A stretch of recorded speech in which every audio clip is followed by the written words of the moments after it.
ตีเล็กตอนฮ้อนรูปที่หนึ่งถ้าโตจั่วตุยเหรอมาเราเฮ็ดถึกหมดแล้วบอรูปที่สองถานะลาวเดรูปที่สาม他学完了没有เราเขียนแล้วหรือบอคำศัพท์เสริมเฉอรูปที่หนึ่งตี้อี้เฉอแปลเล่มที่หนึ่งเนาะตี้二เฉอเล่มที่สองตี้สามเฉอเล่มที่สามตี้สี่เฉอเล่มที่สี่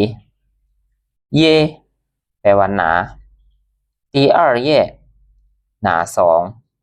แปลว่าหนาที่สอง第四页หนาที่สี่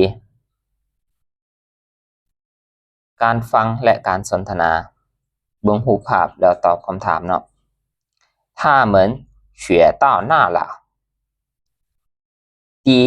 几册第几页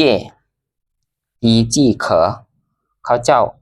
เรียนฮอดตอนใดแล้วเล่มที่เท่าใดนาทีเท่าใดบทที่เท่าใด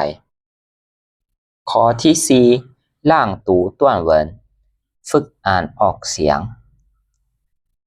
我做完作业了ค่อยเฮ็ดเวียกบ้านแล้ว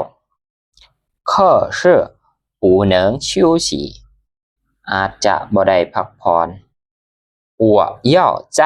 检查检查ต้องได้กวดเบิ่งคืนอีก看看都做对了没有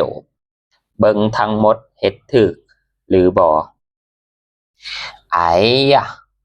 一共4道题做错了3道อ้าว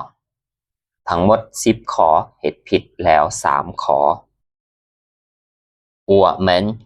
学完第21课了พวกค่อยเรียนบทที่21แล้ว我还得预习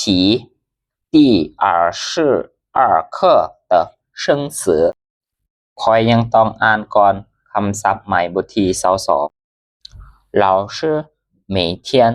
都要听写生词ทุกมื้ออาจารย์เขียนถ้วยคำศัพท์ใหม่我应该好好预习ค่อยควรจะเบิ่งบทเรียนล่วงหน้าให้ดี预习完以后再休息บทเรียนล่วงหน้าแล้วจึงค่อยพักผ่อน